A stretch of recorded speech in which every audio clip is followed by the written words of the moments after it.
Nutrition কিন্তু education কিন্তু একটা বড় প্ল্যাটফর্ম আজকের দিনে দাঁড়িয়ে। কারণ নিউট্রিশন এডুকেশন তুমি নিজে সুস্থ হতে পারবে, তোমার বাবাকে সুস্থ রাখতে পারবে, তোমার ফ্যামিলিকে সুস্থ রাখতে পারবে। ওই জিনিসটা পড়ে তুমি একটা কেরিয়ার বানাতে পারবে।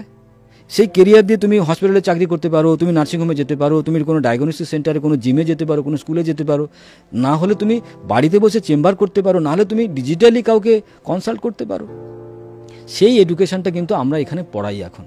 People university of Canada and Fiona academy তারা জয়েন্ট ভেঞ্চারভাবে আজকের দিনে দাঁড়িয়ে যারা কিনা হাই সেকেন্ডারি পাস সেই সমস্ত স্টুডেন্টদেরকে আমরা এই এডুকেশনটা পড়াচ্ছি। তাতে তারা 9 মাসের একটা কোর্স করছে এবং সেখান থেকে তারা একটা সার্টিফিকেট পাচ্ছে। তারা যদি চায় ইন্ডিয়াতে তারা প্র্যাকটিস করতে চায়, আর যদি চায় তারা ইন্ডিয়ার বাইরে গিয়েও প্র্যাকটিস করতে চায়, তাতেও কিন্তু তাদেরকে আমরা সুবিধা করে দিচ্ছি। তার মানে এটা ইন্টারন্যাশনাল লেভেলে সে একজন প্রপার প্রতিষ্ঠিত নিউট্রিশনিস্ট হয়ে ক্যান্সার থেকে আলসার সমস্ত জিনিসের সে ট্রিটমেন্ট করতে পারবে, শুধুমাত্র খাবার দাবারের বদল ঘটিয়ে।